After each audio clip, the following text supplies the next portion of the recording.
Bonjour et bienvenue à notre méditation. Aujourd'hui, c'est le 31 mars. J'ai fini aujourd'hui les méditations sur la justice de Dieu, car nous arrivons au dernier verset du Nouveau Testament où le mot apparaît, justice de Dieu. Il apparaît donc dans Apocalypse 19, verset 11. Puis je vis le ciel ouvert, et voici parut un cheval blanc. Celui que le montait s'appelait fidèle et véritable, et il juge et combat avec justice. Il juge et il combat avec justice. Nous sommes là au dernier jour sûrement de l'histoire quand le Christ revient pour juger les vivants et les morts.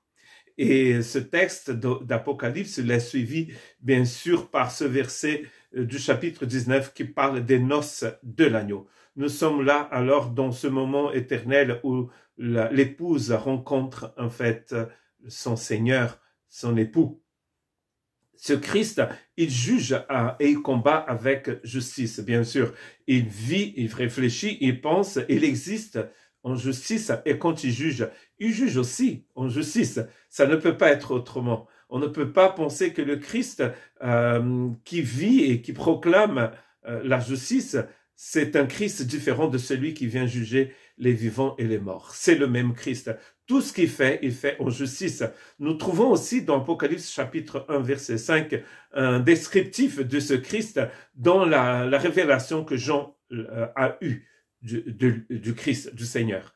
Et de la part de Jésus-Christ, le témoin fidèle, le premier-né des morts et le prince des rois de la terre, à celui qui nous aime et qui nous a délivrés de nos péchés par son sang. Nous voyons ici aussi la manifestation de la justice du Seigneur. Il est fidèle, il est le premier-né d'entre les morts. Il est le prince des rois de la terre. C'est lui le gouverneur, c'est lui le roi des rois, le Seigneur de seigneurs. D'ailleurs, c'est comme cela qu'Apocalypse décrit le Seigneur, le Christ. C'est le roi des rois, le Seigneur des seigneurs. C'est-à-dire qu'il a des rois, mais il a lui. Il a des seigneurs sur cette planète, mais il a lui. Il a le Seigneur des seigneurs, le roi des rois. Dans Apocalypse 3:7, nous trouvons encore un texte qui va décrire ce Seigneur. Il dit, écrit à l'ange de l'église de Philadelphie, voici ce qu'il dit le saint, le véritable, celui qui a la clé de David, celui qui ouvre et personne ne ferme, celui qui ferme et personne n'ouvrira.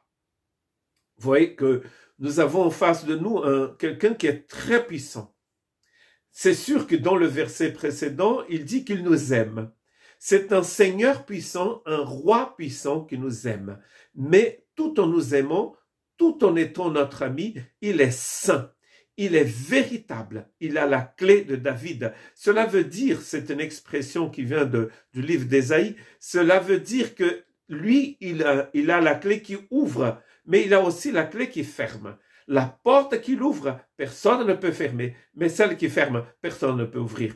Ce texte est en train de nous dire que Jésus Christ, notre Seigneur, est vraiment le Seigneur, celui qui a toutes les clés. D'ailleurs, dans le livre d'Apocalypse, c'est pas le diable qui a la clé de la mort, du séjour des morts, c'est Jésus qui a la clé du séjour des morts. Parce que si Satan avait la clé du séjour des morts, cela voulait dire qu'il est le maître. En fait, il n'est maître de rien. C'est Jésus qui est le maître de tout. C'est lui qui a toutes les clés, celle qui ouvre et celle qui ferme. Donc, quand il revient dans sa gloire pour juger les vivants et les morts, il va le faire dans sa justice. Cela n'est pas possible autrement. Il ne peut pas être un autre Seigneur que celui qu'il est maintenant. Celui qui est, qui était et qui viendra. Est-ce que ma vie l'appartient? Est-ce que votre vie est en Christ? Que Dieu vous bénisse.